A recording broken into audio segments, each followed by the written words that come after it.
Hey there, good people. Big Heavy, and today I want to talk to you about how I stay organized. And you may be sitting there saying, why does the world need yet another video about organization? You probably type that into YouTube, and there must be 6 billion things that come up about various tools, various approaches. And the problem I have with a lot of those is they're effectively bordering on religion. And what I mean by that is they're trying to convert you either to their approach, to their particular tool, to their way of thinking about and approaching organization. And I don't find that wildly helpful. Much like some dogmatic religion that wants you to follow its beliefs and practices absolutely exactly as they specify. And if you don't, you're going to end up in hell or whatnot. Too many of these organizational videos seem to imply that if you don't do what they suggest and you don't follow their particular method or approach, you're going to end up in some, chaotic state, and you're ultimately not going to be a very effective human. And that at the end of the day is what organization is all about for me. It's about being a more effective human.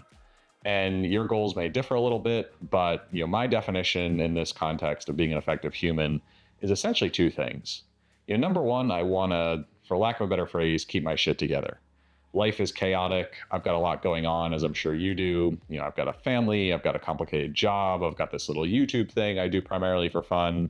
I've got hobbies, I've got friends, I've got, all manner of things going on, bills to pay, projects around the house, all that stuff. And that can become pretty overwhelming. And if you constantly have this sort of low grade chaos in your life and all these things, rattling around in your head, competing for your attention, that starts to, push you into a pretty bad mental place.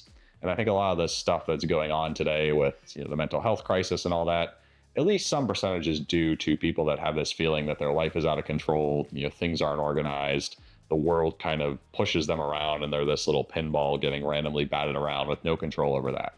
And that to me is kind of the number one thing that I want to address through my organizational approach, which I'll talk you through. Now, along those lines of organization becoming a bit of a religion, there's two risks I want to highlight for you and want you to keep those in mind as things to kind of avoid as you go through this process of becoming a little more organized in your own life.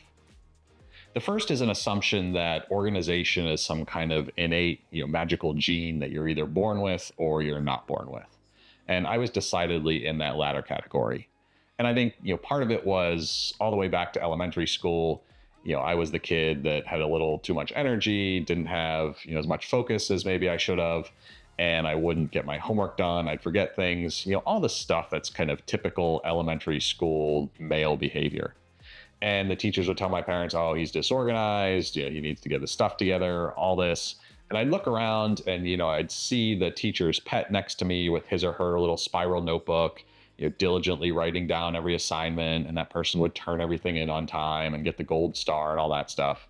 And I don't know where those kids ended up. Hopefully they're leading a fantastic and fulfilling life. Despite my inability to, write everything down, I'm doing pretty well for myself.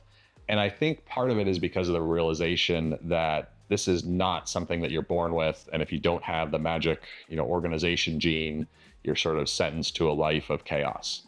Like anything, whether it's, running a marathon or building a rocket or whatever, these are skills and processes that can be learned. And in a lot of cases, they're pretty simple and straightforward, and it's more doing them repeatedly, doing them consistently, and kind of building on things. Again, going back to that running analogy, if you want to run a marathon, the first thing you need to do is lace up your shoes and go walk around the block. And same thing with organization. Avoid the trap of what I would call organization porn, which is this idea that the tools and the process are what's going to make you organized. And I tell you to avoid that because it's very easy to fall into this trap where you spend all your time researching the best task management app or trying to figure out if, Apple or Android's going to be better for this stuff, or should I use OneNote or Obsidian? And you can get obsessed and go down all these different rabbit holes. And after 6 months, you'll still be no better off than when you started. You maybe know everything about note-taking tools there is to know, but not have improved your life, not have gotten yourself more towards that goal of keeping your stuff together and having more time for things that you love. And on the productivity porn front, I'm going to link books. I'm going to link the tools I use down in the show notes below. None of these are sponsored. These are all things I kind of came across by myself. But I would strongly caveat that list with the fact that just use those primarily as examples. Use those as idea generators, use those as places to get started. Flip through the couple or three books I'll recommend and take out what works for you and what feels right for you. Don't blindly follow any of these approaches. Don't blindly follow what I do. If you want to use anything I do as a starting point, do that. And after 3 months, you're like, this piece doesn't really work for me. Tweak it, throw it out, abandon it. Your goal is to make a process that meets your life goals. Your goal is not to join my productivity religion or watch somebody else's productivity porn and do exactly what they're doing just for the sake of following some goober on YouTube. I'd also strongly encourage you to take anything you find in this video that's useful or resonates that you can apply today and do it. Even if you don't have the perfect tool, even if you don't have the perfect system, even if Amazon says it's going to take 5 days to deliver all the books you've ordered, start with your paper notepad, start with the tools you have today. And we'll talk more about that soon. But start today. Don't put this off till tomorrow. If this is something you're worried about and something you feel is going to improve your life, start today. So let's jump into this process. And what do I mean by staying organized? I talked about what I'm trying to accomplish, but what do I actually mean by the process that gets me there? And for me, it's 3 categories of activities. The first is what I would call capturing. The second is assessing, processing, and planning. And I kind of lump all those together, even though they are a little bit nuanced. And the third is executing. And at a high level, what I'm trying to do is take everything that life throws at me. Again, going back to that mind like water analogy where my mind is hopefully that glassy, beautiful pond. Anytime there's a ripple in there, I want to figure out what's causing the ripple, what I need to do with it, and either doing something or filing it aside to do something later and then get my mind back to that smooth glass-like state. So let's start with capturing. And the goal here is to address that kind of chaotic state that a lot of us find ourselves in, where you're waking up literally at 3 a.m. and your brain is saying, hey, you forgot to do X, or we need to call Joe tomorrow, or, we need to get eggs next time we're at the grocery store. And this is such a simple thing to address that really creates a ton of value. And I'm going to talk you through how I've kind of grown my process. But at the end of the day, your goal with capturing is anything that comes at you, get it written down somewhere. And the power of doing that is by writing it down somewhere that's reliable, that you're not going to lose, that you know where the thing is or whatnot, is that you can take that worry out of your headspace. You're not going to wake up at 3 a.m. anymore worrying that you forgot to call Sally. And I frankly used to have those, early morning wake ups constantly. I'd always be waking up with, I didn't do this, I didn't do that. And now largely that doesn't happen. I will often find that if I do wake up, it's, some biological function now that I'm nearing 50, or it's some grand idea that's kind of interesting that my mind had cooked up in the night. Those cases, I take care of the biological thing, or if it's a grand and interesting idea, I'll pick up my phone next to me, write it down, turn the phone off, and I can usually get back to sleep in many cases. And that's the crux of capturing. Anytime something comes at you, put it somewhere, figure out what you need to do with it, and then at a later date, you can go and elaborate on that. So that crazy idea at 3 a.m, you don't have to think through, what am I going to talk to Sally about? What do I need to prepare? What are the slides I need? All that stuff. All you need to capture is call Sally. And then when you look at all those things that you've captured, you can start to disposition it. And we'll talk about that a little more when we talk about processing, assessing, and planning. In terms of tools that you can use for capturing, probably the biggest game changer is the fact that pretty much all of us now have a tiny computer in our pocket. And I'm not as aware of Android as I am of iOS, but I'm 99% sure that all the major smartphone platforms give you a free to-do list app and they give you a free note-taking app. And those are kind of the crux of the digital tools that I use on a regular basis to stay organized. The other nice thing about the digital tools is I have the same app pretty much on every device I use, whether it's my phone, my tablet, or my computer. So anywhere or anytime that I'm out and about and I think of something, or if I'm in a meeting and I'm talking to somebody and some action pops up that I need to take care of, I can very easily write down what I need to do. Now, at that moment, I'm not thinking about when am I going to do this? I'm not thinking about prioritization. I'm not even thinking about details. I'm just writing down the nuts and bolts of what I need to remember. So at a later date, I can look at that and say, yes, I need to call Sally. Let me figure out what information I need and take care of all that stuff at a later time. There's a similar process that I use for physical objects. So we have all that cruft coming into our lives despite living in a theoretically digital world, whether that's bills I get in the mail or, random receipts that I want to categorize or do something with later. I put them all in the same physical inbox in my office. And I've got my family on board with this. So, if the kids go and get the mail, they'll kind of throw away the obvious junk. Anything they're not sure about with a bias towards, save it and let dad look at it, goes in that inbox. And once every couple of weeks, I'll empty that sucker out. Anything I need to do something with, I'll do it immediately, or I'll create a task. Or if it's something that I don't really care about, I'll shred it or get rid of it. Some of the other inboxes that you might have in your life are also fairly obvious. I have several email inboxes that have all sorts of stuff coming in. And the idea there is very similar to everything else. I want to take all that input that comes in, all these things that create ripples in my mental lake, and I want to figure out, what do I need to do with this? And at the moment, it might be something I can act on immediately. In the case of an email, it might be something that's total junk and I can just hit delete. It might be something where I can respond very quickly. Maybe someone has asked me, do you want to go to lunch today? And I can say yes or no. Or it may be something where I need to do something more complicated. If it's that third category, I'll put a task in my list. I'll write down what I think I need to do.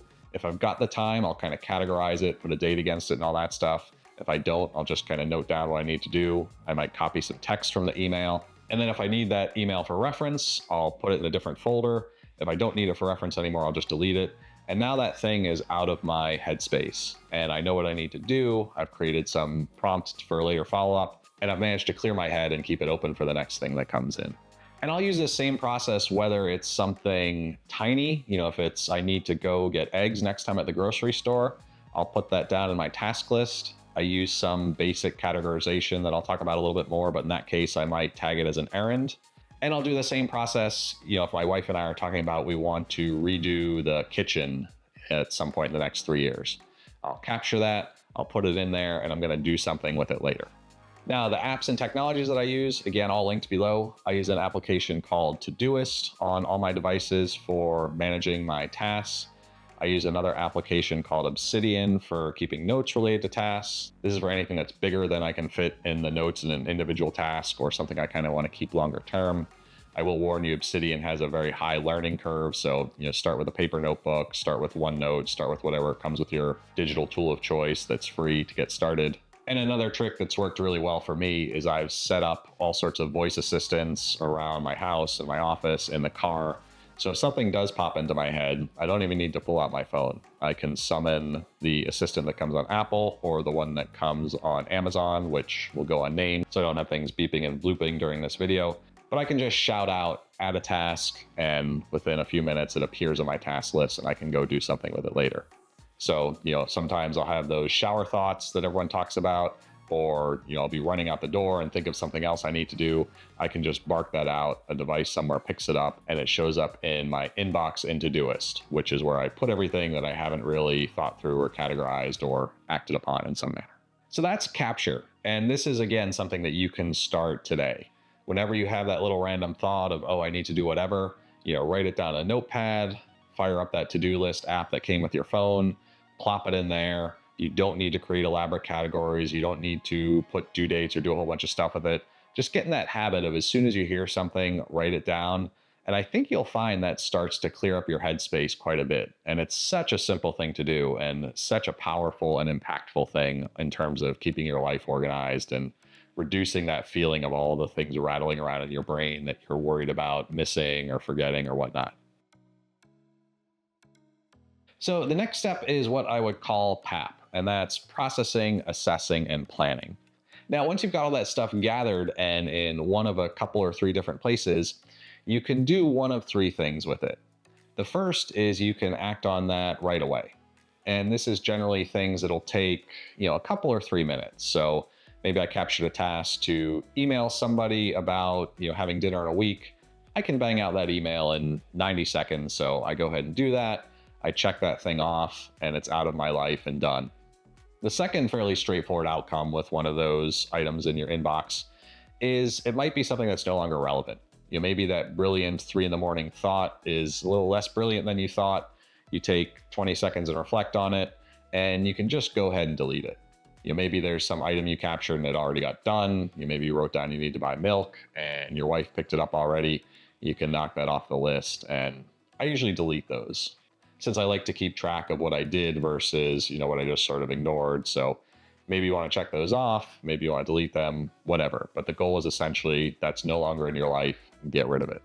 The third thing, and maybe the slightly more complex thing, is you realize this is something that's important for you to do, but you don't have the time or the materials or the right people in the room to do it right now. So in that case, this is where you start to add some details to that task, where you categorize it and where you kind of set yourself up so when you're in a position to get it done, you've got all the materials you need.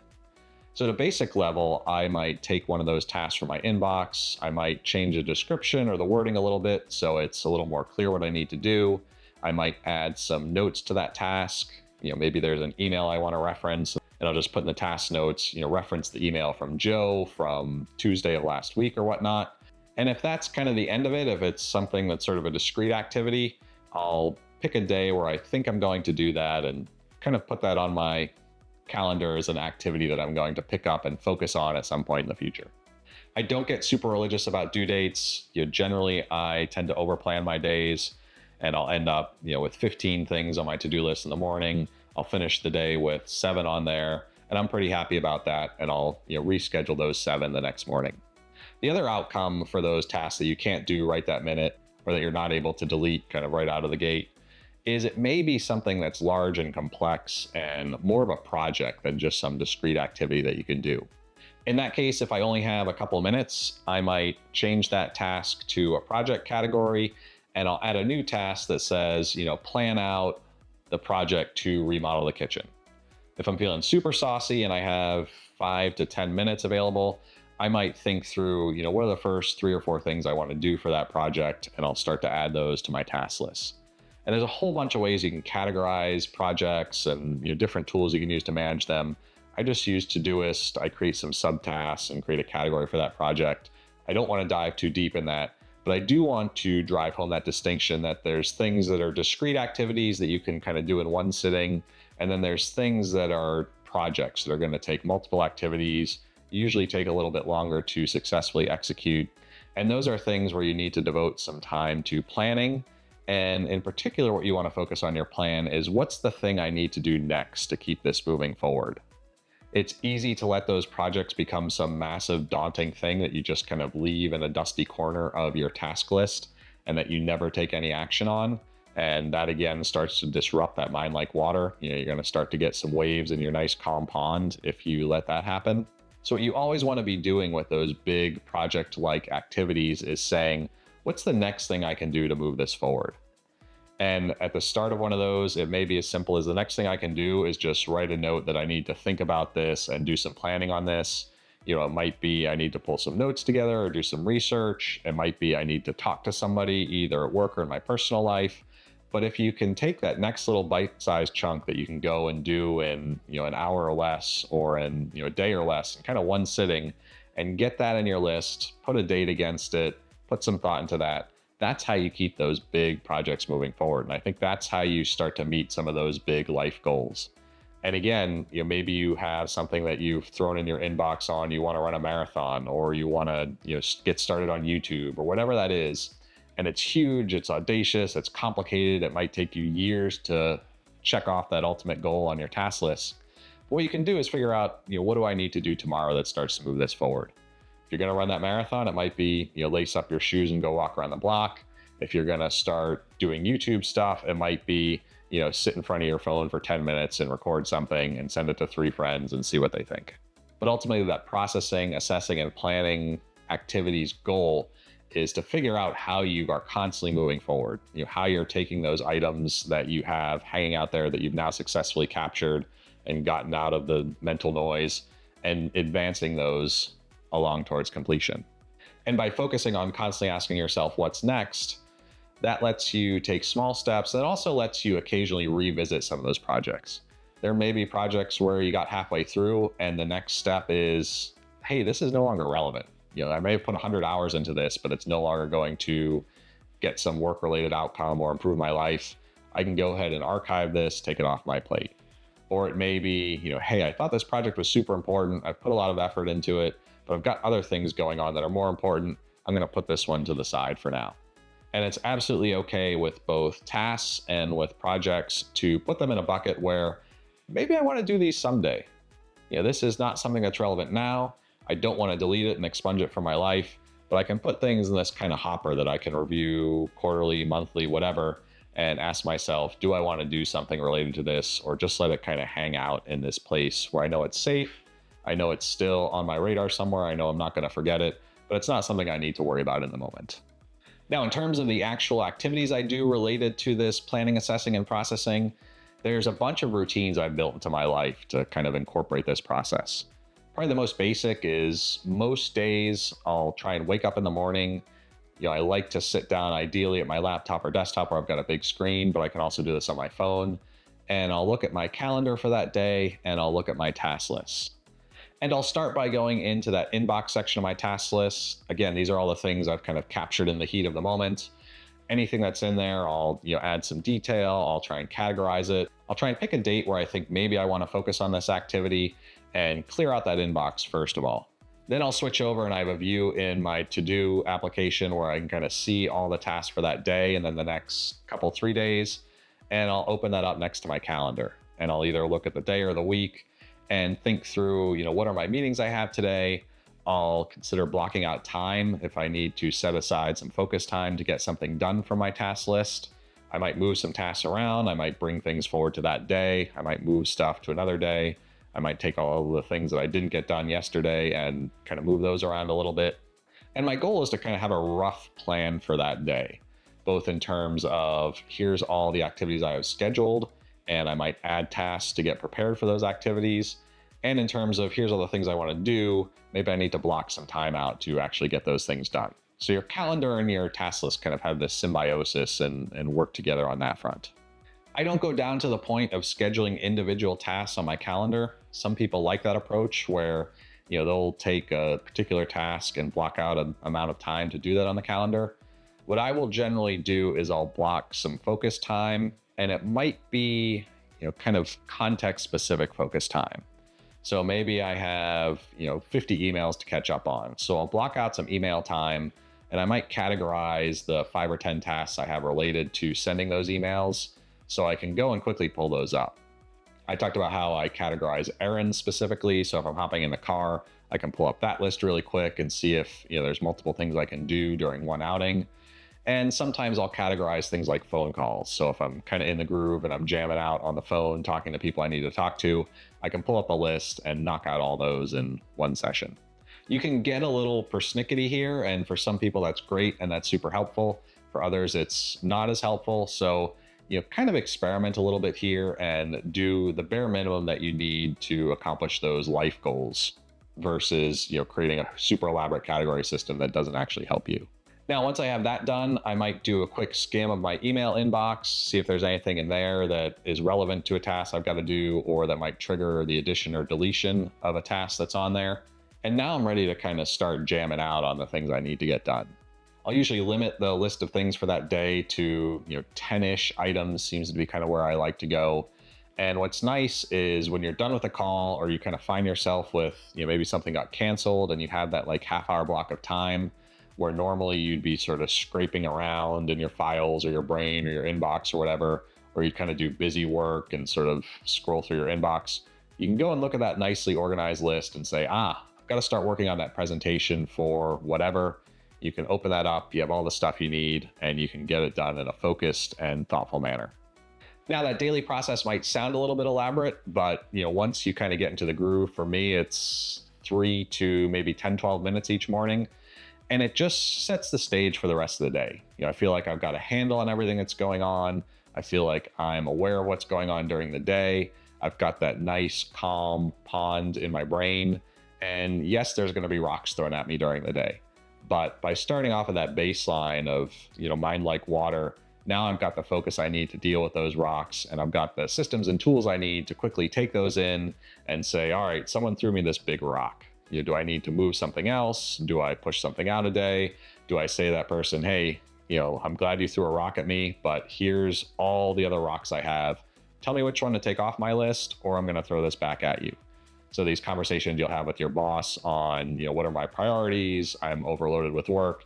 You now have the tools and the data and the systems to justify that, maybe you got too much going on, or to very easily say, look, here's the 12 projects I'm working on. Is there something I can deprioritize if you truly consider this new rock my number one activity? Some of the other routines I do around processing, assessing, and planning are every Monday, I'll do kind of a weekly review. The big activity with that is I try, and don't always succeed, but maybe 50% of the time succeed at getting to inbox zero, which is taking everything out of my inbox and creating a task where there's something I have to do with a particular email, and then I'll file it if I need that as a resource or delete it. Responding to stuff that's in that 1 to 5 minute reply kind of category, or deleting if it's just general cruft. And I try and stay on top of that on a daily basis, but most of you, I'm sure, have experienced, in the heat of battle, you end up finishing a day with like 60 emails, 5 of which are relevant or need something, and the other pile of which you need to spend some time thinking about, but for whatever reason couldn't do in the moment. I also do a usually bi-weekly-ish kind of dive through my paper inbox. So I'll go through, open everything in there, pay any bills that need to be paid, scan anything that I need to keep for later for whatever reason, and shred or just throw away whatever I can toss after going through that process. And finally, I'll do a monthly review. And this is more focused on, I keep a list of kind of life goals, and these might be, something as broad as spending more time with the kids, or as focused as, start a new strength training program. And I'll think through, how do I move towards this goal? What have I done in the past month? If the answer is nothing, maybe I need to add a little task to start to move that forward. Or maybe it's a goal that I can defer, or, ultimately it's a goal I'm no longer interested in based on the fact that I haven't done anything with it in 6 or 10 months or whatever. As I go through these processes, I'm also always looking for things I can automate. Some of the obvious things are I put any bill where it's possible on auto pay. All my credit cards are on auto pay. Any of my utilities or whatnot are on auto pay. I generally do a pretty good job about keeping enough money in my checking account so that everything gets paid when it needs to get paid. And I have things set up to notify me if I'm getting below a certain threshold. Anything at work that I can automate that's relevant. If there's particular reports I need from a system or something like that, I try and set those up to run and either email me or ideally get emailed to the person that needs them, so I no longer have to be in the loop. But any little place where you can go and use that technology to do a recurring activity for you automatically is great. And I'll also quasi-automate things that I tend to forget or things that are periodic in my life. So one example of that is, I found a while ago I'd go to run and I wouldn't have clean running clothes. So every Monday I have a task that automatically pops up that tells me to go and wash my running clothes. That seems super dumb and maybe seems like it's kind of self-flagellation, but it helps me have that trigger every Monday to say, oh, I'm hanging around the house. Let me go and throw a load of running clothes in, and then I've got, I've always got clean running clothes, and that just makes my life a little more simpler. It's one less thing to worry about. If it doesn't work for you, ignore this tip. But for me, having those little bits of automation that tell me, provide that little trigger of, hey, you might want to look at doing this, has been really helpful. Now, the cool thing about this whole process is now everything that I need to do, I've got categorized, I've got the information I need to get it done. Maybe I've put a little thought into where and how and with whom I need to get this activity done. So when I have a little bit of downtime, it's very easy to go and kind of pull from the inventory of here's what I need to do. And that downtime might be that hour block during the workday, or it might be I'm sitting around waiting for a doctor and I can go and look through my list. Maybe I want to go and take a little traipse through my inbox and kind of categorize and clean that up. Or maybe I find that I've got an email I need to send or somebody I need to call, and I can go and get that done in that moment and turn some time I probably would have spent, doom scrolling or playing some stupid game into a little bit of productivity. And I don't do that based on this weird sort of tech bro concept that you always need to be striving for, 9 billion% productivity. I do it so I can get something that I've decided is worth doing off my plate during, otherwise kind of useless time. So when I have time with my family, when I have time with friends, when I have time to focus on something I want to do, I can do it without worrying about something being undone, or I can do it without worrying that I'm kind of trading off something important or some sort of obligation in exchange for something that I want to do. And that takes us into kind of the last stage of my process, which is execution. And that's the simple act of going through that nice categorized list of stuff and getting things done. And ultimately, that's our focus here. This is again where that kind of productivity porn religion trap can come into things, where you spend all your time, focus, and energy on creating systems, on elaborate documentation, on creating 43 pages of notes for the task to go and walk out to the mailbox or pay your taxes or whatever. All that stuff should not be an end in itself. It should all be in service of getting to the point where you're ready to execute. And some of the tricks I found there, probably the most important is carving out time for execution. I have a job where I constantly have a barrage of emails and Teams calls and kind of unstructured interruptions throughout the day. So it's very important for me to go and put on my calendar, here's some think time. I'll even go to the point of scheduling workouts and scheduling a little block of time where I want to focus on a particular chunk of tasks. And I set myself up for success. I've got the time, I've got the resources, I've got a thoughtful description on what I need to do, and then I need to sit down and do it. And I find that it's easier to do that sitting down and doing when you've done all that planning and done all that work in advance. And when I'm struggling even on that front, I'll use various little tricks. I've made fun in one of my videos of Pomodoro timers. I think it's a overly elaborate approach to something that's simple and pretty powerful, which is an idea that take some tasks you don't want to do, dedicate 15 minutes to it, to the point of even setting a little timer. And I've got some cute little timers in my various offices and one on my phone for when I'm traveling. I'll put in that 15 minutes and I'll start working. And generally I find I kind of get into a flow state. The 15-minute timer goes off and I ignore it and I'll finish the job. And something that, maybe I've done a couple or three cycles of deferring or putting off or, generally worrying about is now done in 25 minutes and it's off my plate. The other trick that I find is very helpful during execution is if you find you're worried that something's too big, then it's probably worth spending a couple minutes on breaking it down and really getting to the point of what's the thing I can do to move this forward in the time I have now. So instead of deferring that big project, sit down and say, hey, I've got 8 minutes before my next meeting and I've got this giant project to take over the world. What can I do now? Well, maybe I need to call Dr. Evil and James Bond at some point in the future and ask them for their advice on taking over the world. I'm going to put those 2 tasks in my list and I'm going to block 30 minutes later to make those 2 phone calls. So in the span of, 3 minutes that you probably would have wasted, you've now, moved that very elaborate, complex project to take over the world forward, maybe just 1 inch, but you've actually moved it forward. You've created that momentum. And I think that's kind of a larger theme that's helped me get better at execution. I'm a big believer in the fact that progress begets more progress.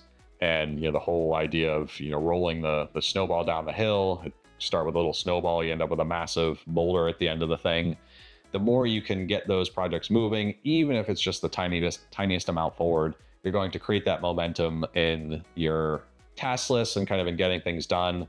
And I believe you're going to start to create that larger momentum in life where you're successfully doing things. You transition maybe from somebody that thought they were disorganized and couldn't get things done, and you're just sort of sentenced to this life of chaos because they weren't born with some magical gene, to somebody that's highly effective, to somebody that's more calm, more focused because they know and can trust that they've got systems and tools to kind of take all that life throws at them, categorize it effectively, plan it thoughtfully, get it done successfully, and keep that sense of momentum and always be moving forward.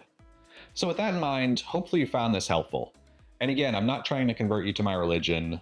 Don't sit there and say, oh, this jabroni on the internet said I need to follow this 3-step process, so I'm going to religiously engage in trying to follow these 3 steps. If you got half a tidbit out of this that helps make you more effective, then I would consider this video a job well done. It's almost certain that there's better processes, approaches, and tools out there than what I've given you, and be open to exploring other things. I've given you some books to get started, but I'll often talk to coworkers that seem to be really organized and really focused and ask if they have any tips. If I'm sitting next to someone and we're collaborating on something and I see some, cool icon on their desktop, or I see a tool that I use that's a little bit of an organization nerd tool, I'll ask them about it and say, oh, I see you have Todoist or Obsidian or, whatever on your desktop. How do you use it? Do you find it helpful? What's been the biggest takeaway that you've had from using this tool?